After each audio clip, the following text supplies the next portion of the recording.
universelle. C'est une blague. L'islam comme étant une religion universelle, l'islam, le plus grand crime, le plus grand péché en islam, c'est le shirk. Qu'est-ce que le shirk? C'est l'association de l'islam avec la culture des autres. Ce qui fait de l'islam une religion destructrice de la culture des autres. Parce que pour s'installer quelque part, l'islam doit détruire et démanteler la culture qu'elle trouve. Et si tu étais un peu un intellectuel, normalement on n'aurait pas à t'expliquer ce que c'est qu'un épistémicide. C'est-à-dire une destruction des systèmes de culture. Et un noir qui accepte que sa culture soit détruite est un abruti, en plus d'être un imbécile. Tu es un aliéné. Et c'est ce type d'aliéné-là qui va entraîner votre pays à l'abattoir. C'est-à-dire un aliéné doublé d'un noir arabe, qui suit l'idéologie des Arabes, qui défend l'idéologie des Arabes, et qui soutient ses anciens maîtres arabes. Est-ce que toi, tu as la même carrure, par exemple, que... comment il s'appelle l'autre qui a écrit le livre pour montrer? Va donc débattre avec celui qui a écrit le génocide voilé, Tidiane Ndiaye. Va donc débattre avec Tidiane Ndiaye, ou bien écris un livre pour démontrer que ce que Tidiane Ndiaye a écrit, par exemple, est faux. Islamologue. Qu'est-ce qu'un islamologue apporte à l'humanité? Qu'est-ce qu'un islamologue apporte à la vie? Moi, je soigne des gens. Toi, tu apportes quoi dans la vie des êtres humains? Toi, tu es islamologue, tu apportes quoi? C'est quoi ta plus-value dans la vraie vie? L'islamologie a déjà guéri quelle maladie? L'islamologie a déjà développé quel peuple, quel continent? L'islamologie a déjà, ou l'islamologie et l'islam ont déjà inventé quoi d'important pour l'humanité? Si toi, tu cesses d'exister, ou si tu arrêtes l'islamologie, qu'est-ce qui va changer dans la vie des êtres humains? Qu'est-ce qui va changer dans le développement du continent africain? Dans la vie des Noirs de tous les jours, c'est quoi qui change, qui se modifie? Des personnes qui étudient l'islamologie, ils apportent quoi? Vous êtes juste des ventilateurs, des gens qui braillent, qui brassent beaucoup d'air strictement pour rien du tout. Tu parles de tribalisme, le retour à l'identité, tu appelles ça du tribalisme. Mais si revenir à son identité, ça s'appelle du tribalisme.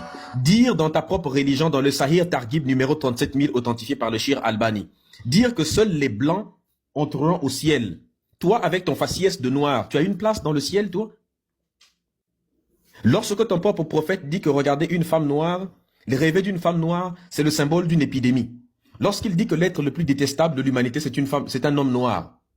Lorsque ton propre prophète dit que lorsqu'on frappe Dieu a frappé sur l'épaule gauche et sorti une race noire comme du charbon qui ira en enfer, et sur la main droite une race blanche qui ira au paradis, est-ce que ça ce n'est pas du tribalisme? Lorsque ton propre Coran dit que dans une des sourates que à la fin des temps, il y aura des personnes dont le visage s'assombrira et d'autres les visages vont s'éclaircir. Et ceux qui ont le visage qui vont s'éclaircir iront au paradis. Toi, ton visage, il est éclairci ou bien il est sombre. Et c'est ça, des gens... Tu es un noir arabe qui a été né, éduqué, élevé dans la noirabie. Tu n'as jamais connu autre chose. Et tu ne t'es jamais libéré des chaînes de l'esclavage. Sache que la religion est un instrument d'impérialisme, un instrument de colonisation, un instrument de domination. C'est un instrument au service de tes maîtres arabes. Et la raison pour laquelle tu réagis, c'est parce que le mouvement kémite est en train de monter en puissance. Et rendez-vous dans 10, 20 ans, tu verras. Et l'islam est en train de diminuer à une vitesse, est en train de fondre comme du beurre, comme de la glace au soleil. Et vous en êtes conscients. Beaucoup des tiens sont en train, des imams sont en train de le prêcher partout, dans des mosquées même, que l'islam est en train de fondre comme de la glace au soleil. Et ça inquiète beaucoup de personnes. Les gens comme toi sont financés par l'Arabie Saoudite, par des fonds détournés qui passent par plusieurs intermédiaires. Nous le savons. Et vous ne faites que servir l'impérialisme arabo-musulman, arabe. Vous êtes des outils, vous êtes des marionnettes utilisées par l'Arabie Saoudite. L'arabe défend sa propre culture. L'arabe défend ton identité. Mais qu'est-ce que toi tu défends? Donc tu parles de tribalisme, c'est-à-dire que le Chinois qui revient à sa propre culture, regarde la Chine. Donc les Chinois sont tous des tribalistes. Les Turcs sont des tribalistes, parce qu'ils sont dans leur culture, dans leur élément. Tous les Asiatiques qui sont dans leur propre identité, dans leur propre élément, sont tous des tribalistes.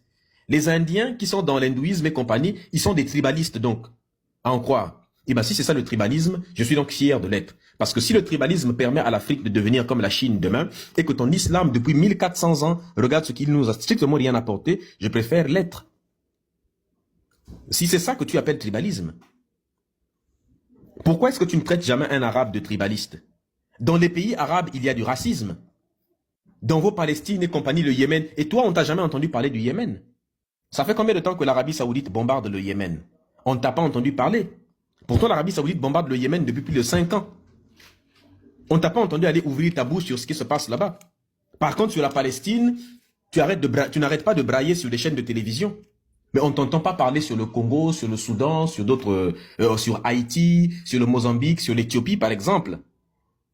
Parce que vous êtes des suppôts d'Arabes. Un noir qui traite d'autres noirs de tribalisme.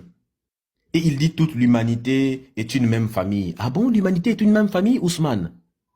Mais va donc dire ça à l'Arabie Saoudite. Donc Human Rights Watch a montré que ils ont des charniers humains, qu'on appelle ça des charniers humains, où ils ont des tombes, qu'on appelle ça des fosses communes. Mais Ousmane, si l'humanité est une même famille, va donc dire ça aux musulmans, aux arabo-musulmans de la Mauritanie. Parce que les gens qui ont ta propre couleur de peau sont esclavagisés en Mauritanie. Puisque l'humanité est une seule et même famille. Depuis quand l'humanité est une seule et même famille? Il y a des gens comme toi qui sont des utopistes. Et tu n'es même pas un utopiste ou un rêveur. Tu es quelqu'un qui connaît la réalité, mais tu es un gigantesque hypocrite. Parce que si tu cesses d'être islamologue, tu te retrouves à la rue demain matin. Parce que ton fonds de commerce, c'est l'islamologie. Parce que tu vis de cette chimère-là. Mais contrairement à toi, nous ne sommes pas des imams, n'est-ce pas, qui vivons de la religion. Comme toi tu le fais en vivant de la religion. Vous êtes des parasites de la société. Et un parasite, devant nous, ne fait pas le poids. Voilà pourquoi Ousmane Timéra, devant n'importe quel kémite, toi devant un kémite aguerri, il va te laminer totalement. TikTok, il est là. Viens sur TikTok et viens débattre avec des kémites. Je te défie en débat. Mais tu ne réussiras jamais. Parce que tu sais que les dribbles là, ça ne fonctionne pas avec les kémites.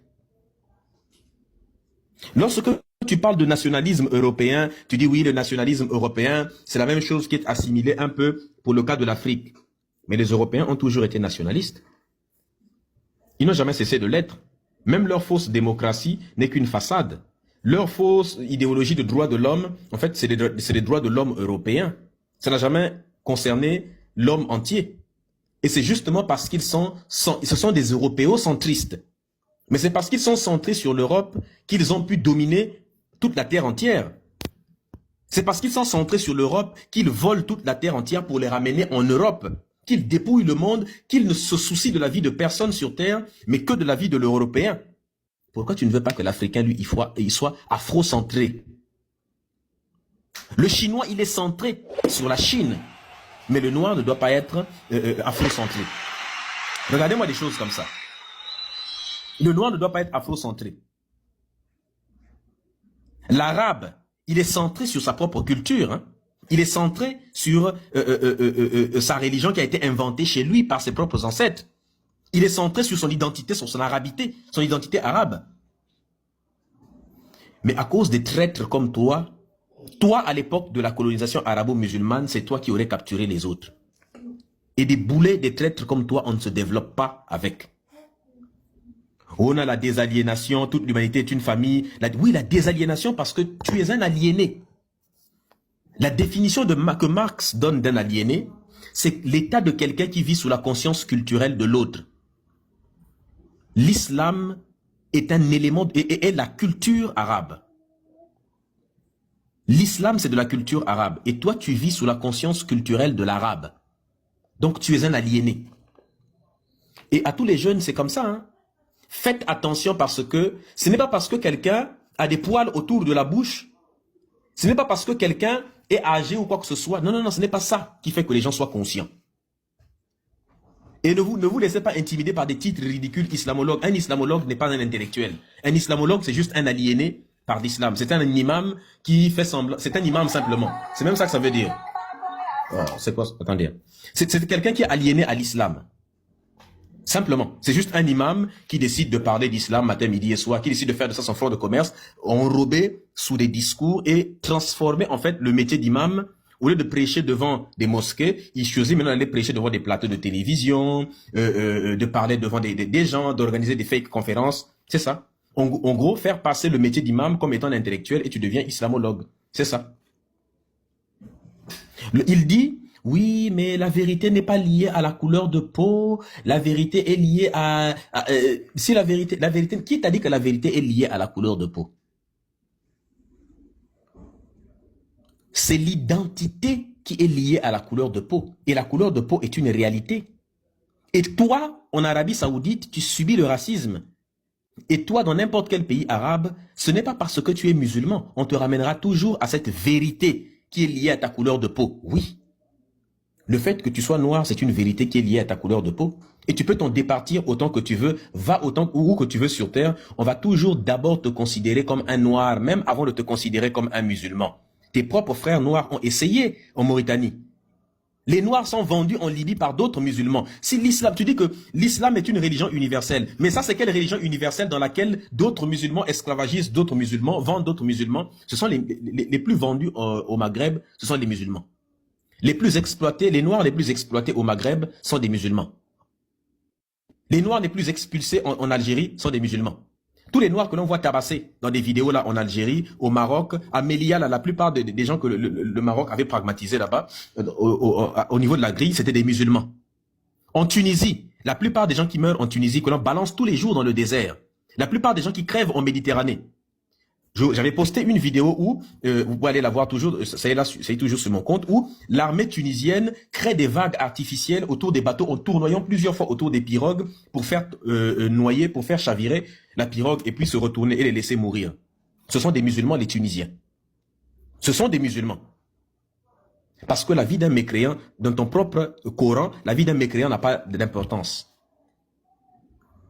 Donc, quand tu dis que la vérité n'est pas liée à la couleur de peau, je ne sais même pas ce que tu veux dire par là. Si la vérité n'est pas liée à la couleur de peau, va donc le dire à tous les savants musulmans dont j'ai l'habitude de montrer souvent les preuves ici là. Va donc le dire à tous les grands savants musulmans qui ont expliqué justement que la vérité est liée à la couleur de peau en appelant les noirs les anges, par exemple. Et ce sont des grands savants de l'islam, des personnes qui ont contribué à rédiger la sunna, à faire tout ce que vous connaissez là. C'est eux qui disent. Par A plus B, ils vous le démontrent.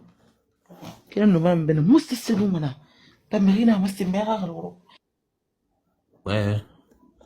C'était qui? Donc, j'étais en train d'expliquer ceci. Ousmane Timera va lire ce que Al-Jahiz a écrit. Va lire ce que Ibn Qutayba a écrit. Va lire ce que Ibn al-Fakir a écrit sur les Noirs. Va lire ce que Al-Madsoudi a écrit sur les Noirs. Va lire ce que Al-Mutabani a écrit. Va lire ce que Al-Faraj, par exemple, Al-Asfani a écrit sur les Noirs. Va lire ce que Ibn Abi Zaïd a écrit sur les Noirs. Va lire ce que Oudoul Al-Alam, il s'appelle, a écrit. Ou bien Muhammad Ahmed. Va lire ce qu'il a écrit. Va lire ce que Al-Kirmani a écrit. Al-Muqaddisi, quelque chose comme ça là, ce qu'il a écrit sur les Noirs. Va lire ce que Qadi Iyad a écrit sur les Noirs. Va lire ce que Ibn Hazm a écrit sur les Noirs. Ce que Al-Idrisi a écrit. Ce que Sayyid Al-Andalusi a écrit sur les Noirs. Va lire ce que Nasir Al-Din Al-Tusi a écrit sur les Noirs. Va donc lire ce que Ibn Battuta a écrit sur les Noirs. Va lire ce que Ibn Khaldoun a écrit sur les Noirs.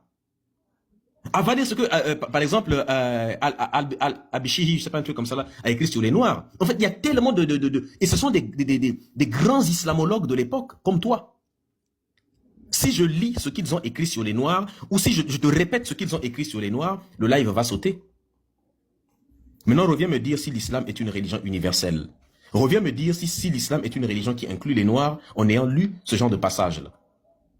Voilà ce type de Noirs-arabes qui sont en train de vous amener toujours être des chihuahuas d'arabes derrière. Lorsqu'il dit, oui, mais moi, mes ancêtres n'étaient pas des esclaves, ce n'était pas vrai. Ah bon? Tu peux nous démontrer ça? Donc les Noirs ne sont pas tes ancêtres. Moi, et ces gens-là créent ce qu'on appelle la division.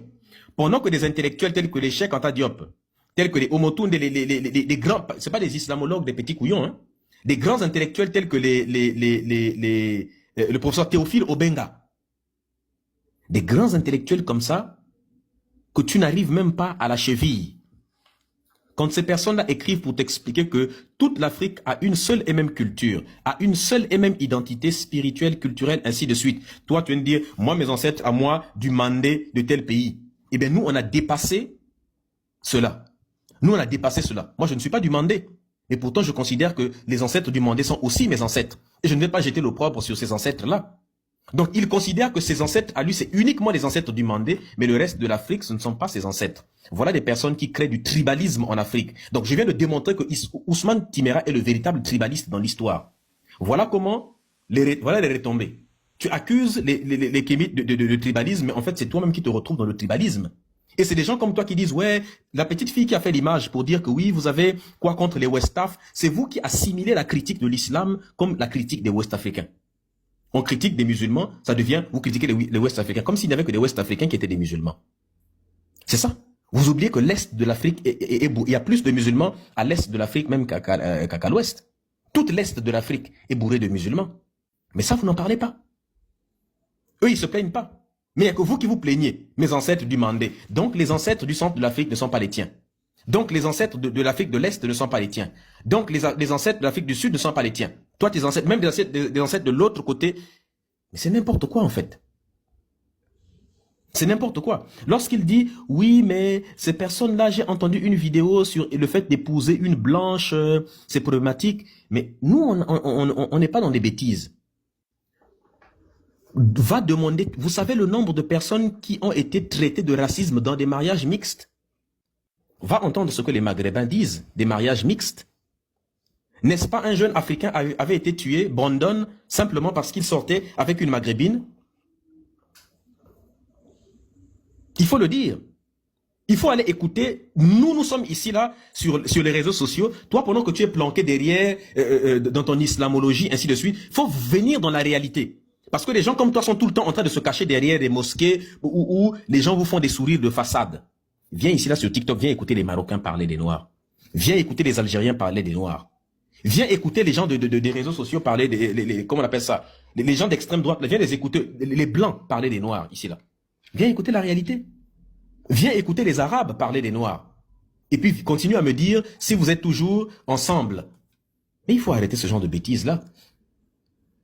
Marcus Garvey qui a plus de valeur que toi. Marcus Garvey qui s'est battu pour sa communauté, nous l'a dit.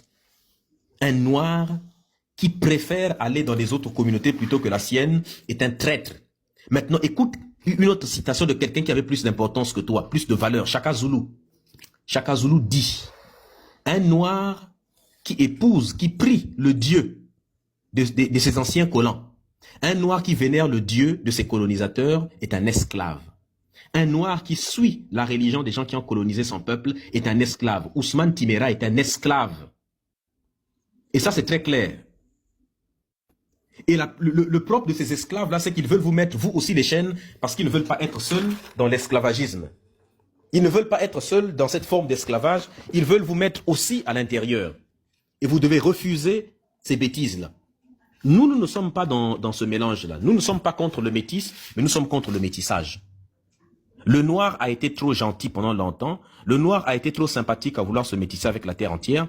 Maintenant, nous sommes afrocentrés. Et quand on est afrocentré en tout. Voilà. Quand on veut se marier, on épouse les gens de chez nous aussi. Si vous avez un complexe où vous voulez épouser des blanches, vous voulez épouser des arabes, mais vous ne voulez pas épouser les gens de chez vous, c'est votre problème. C'est votre propre problème. Le pouvoir, ça se conserve. Si les Juifs se mariaient avec la terre entière, ils n'auraient pas conservé le pouvoir chez eux. Et c'est clair, les Arabes ne se métissent pas. C'est très rare de voir... Combien d'Arabes tu vois sortir et aller prendre... Combien d'Arabes riches sont mariés à des femmes noires? Combien d'Arabes riches? Il n'y a que en Afrique. L'Afrique est l'unique, le seul continent où des présidents sont mariés, par exemple, à des femmes blanches. En Europe, il n'y a aucun président européen qui est marié à une femme noire. En Arabie, aucun président arabe n'est marié à une femme noire. Pourtant, les Arabies, aucun roi arabe ou, je ne sais pas, en Asie, aucun président en Asie n'est marié avec un noir alors qu'il est blanc. Ça n'existe pas. Il n'y a que en Afrique. Donald Trump n'a jamais pris une femme noire de sa vie. Et il ne prendra jamais une femme noire. Donald Trump ne fera jamais des enfants noirs. Il est milliardaire. Il est hors de question pour lui d'aller léguer ses enfants. Et comment il s'appelle? Elon Musk ne prendra jamais une femme noire de sa vie. Il est hors de question pour lui de transmettre la richesse à des noirs. Il ne le fera jamais. Maintenant, il faut continuer à aller t'aliéner dans ces bêtises. Lorsqu'il dit, oui, mais on a remis en cause Diop et Frantz Fanon. Depuis quand les Kémites ont remis en cause Cheikh Anta Diop? Voilà quelqu'un, un abruti qui ne comprend même pas ce que c'est qu'être Kémite. Il ne comprend pas le combat des Kémites. Quel est le Kémite qui a remis en cause, qui a osé remettre en cause Cheikh Anta Diop? Ou bien qui a refusé ce que Frantz Fanon? Nous passons notre temps à citer les damnés de la terre ou bien peau noire, masque blanc. Mais toi, tu es peau noire, masque arabe. Et quel est le noir qui a critiqué Cheikh Anta Diop, d'ailleurs même? Cheikh Anta Diop avait eu des femmes blanches. Oui, c'est vrai. Il a eu une femme blanche. Mais donc, parce que Cheikh Anta Diop a eu une femme blanche qu'on doit le faire, les Cheikh Anta Diop et les Frantz Fanon ont eu des femmes blanches, les Césaires. Mais il faut comprendre une chose. C'est-à-dire que c'est Louise Maes Diop, à l'époque, il y a des sacrifices qu'ils ont dû faire pour devoir accéder à certains milieux. En sortant avec Louise Maes Diop, Cheikh Anta Diop a eu accès à plusieurs librairies et à plusieurs bibliothèques, qu'il n'aurait pas pu fréquenter, par exemple. Accès à plusieurs bibliothèques, ainsi de suite. Donc, on peut dire que c'était stratégique, d'une part aussi. Et d'autre part, si les gens ne veulent pas accepter, donc nous savons que c'était parfois stratégique. Ça les a aidés à accéder à certains milieux où ils ont pu avoir certaines connaissances qu'ils n'auraient pas pu avoir en amont, avant. Et même si on refuse, même si on ne veut pas aller à cette idée-là, on ne peut pas non plus accuser les gens, on ne peut pas dire aux gens leur demander d'être aussi des espèces de dieux sur terre. Ils ont fait ce qu'ils ont pu. Et eux-mêmes ne sont jamais dit totalement sortis de ça. Ils ont tous dit, même l'aliénation c'est difficile. Et Diop lui-même dit que même quand on croit s'en être libéré, on n'a pas encore fait totalement. Et il a raison. Donc lui-même, il reconnaît que sur certains autres points, il pourrait être aliéné. Mais sur les points les plus cruciaux, les plus fondamentaux, ils n'étaient pas des aliénés. Donc on peut les excuser d'être partis avec 2-3 femmes blanches et autres. On ne va pas leur jeter la pierre à cause de ça. Mais toi, aujourd'hui, qu'est-ce qui te pousse à aller vers les Maghrébines et les Arabes? Oh non, il dit, oui, mais ces personnes-là sont en train de, n'est-ce pas, chercher... ils sont en train de se chercher dans le regard de l'autre. Mais il faut être bête pour dire des choses comme ça. C'est vous les musulmans qui vous cherchez dans le regard des Arabes. C'est des Noirs aliénés qui sont en train de se chercher dans le regard du blanc du français. Les Noirs n'ont pas besoin, les Noirs conscients, les Kémites n'ont pas besoin des yeux des autres. Diop nous l'a dit. Parce que pour des gens comme vous, pour que quelque chose soit vrai, il faut que pour quelque chose soit vrai, il faut que la vérité sonne blanche ou sonne arabe pour vous. Mais tant que la vérité ne sonne ni blanche ni arabe, ça ne vous dit strictement rien du tout. Chez nous, c'est très clair. Nous ne comptons que sur nous-mêmes et ce qui nous intéresse, c'est le point de vue des gens de notre communauté qui sont désaliénés. C'est eux qui pourront faire avancer les choses. Ni de vous, ni des gens des autres communautés.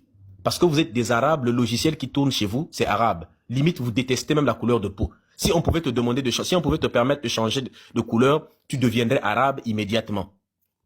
Un noir qui dit, et c'est ce qu'il a dit, hein, il dit, est-ce que les ancêtres sont une réalité? Mais Ousmane Timéra, je comprends pas. Tu as un anus dans ton cerveau ou comment? Est-ce que les ancêtres sont une réalité? Mais va faire un test ADN, tu vas voir l'ADN de tes ancêtres. C'est parce que tu n'es pas scientifique. Tu es islamologue. C'est-à-dire qu'un va-nu-pied qui parle sur des plateaux de télévision. Est-ce que les ancêtres sont une réalité? Donc, les pharaons ne sont pas des réalités. Puisque les ancêtres... Mais il dit, est-ce que les ancêtres sont des réalités? Et puis il dit, moi, mes ancêtres n'étaient pas des esclaves. Mais tu viens de dire, tu demandes, est-ce que les ancêtres sont une réalité? Et puis tu nous dis que toi-même, tes ancêtres ne sont pas. Donc, ça veut dire que tu acceptes que tu as tes ancêtres tout en remettant en cause... C'est quoi ça, en fait? C'est donc un problème de logique dans son discours, déjà. Les ancêtres sont une réalité qu'on peut démontrer génétiquement.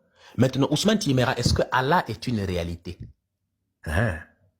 Est-ce que Moïse est une réalité?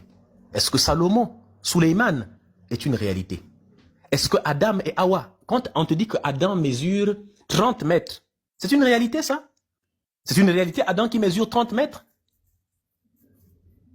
Il faut nous dire, quand il pissait, ça créait quoi?